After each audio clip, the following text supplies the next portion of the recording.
په حدیث او په قرآن کریم کې چې کوم بد صفات ذکر شوي دی او الله تعالی انسان د هغې نه منع کړی دی، نو په هغې کې یو حسد هم دی. حسد گویا د الله په تقسیم باندې ناراضګي ده او د الله تعالی سره یو قسمه جنگ دی.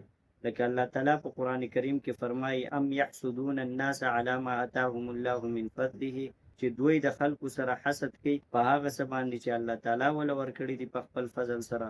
یعنی که بنده سره ګاډی دی، مال دی، ورسره عزت دی، کلی کور دی، نو دا ولا چا ورکړی دی؟ دا خو الله تعالی ورکړی دی. نو گویا چې دا د الله تعالی په تقسیم باندې ناراضګي شو د حسد، او د الله تعالی سره یو قسمه جنگ شو. رسول الله مبارک صلی الله علیه وسلم فرمای و ایاکم والحسد، تاسو د حسد نه ځان بچ کئ، فإن الحسد یأکل الحسنات کما تأکل النار الحطب، ځکه د حسد نیکیانې داسې خوري لکه څنګه چې اور لرګی خوري. لرګي ته اور واچو په 2-3 منټو کې به لرګی نه وي.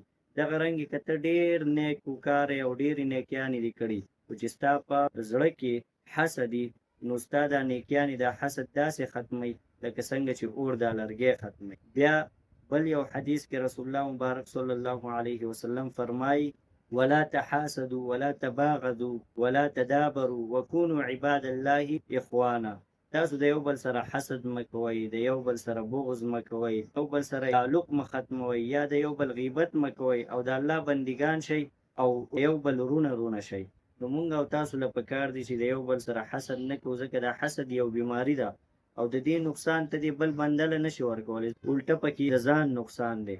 او بل الله تعالی تی مونږه منع کړو، رسول الله تی مونږه منع کړو. نو پکار دي چې مونږه د دې حسد او بغض نه ځان وساتو، خپل زړه هر چاته صفا ساتو.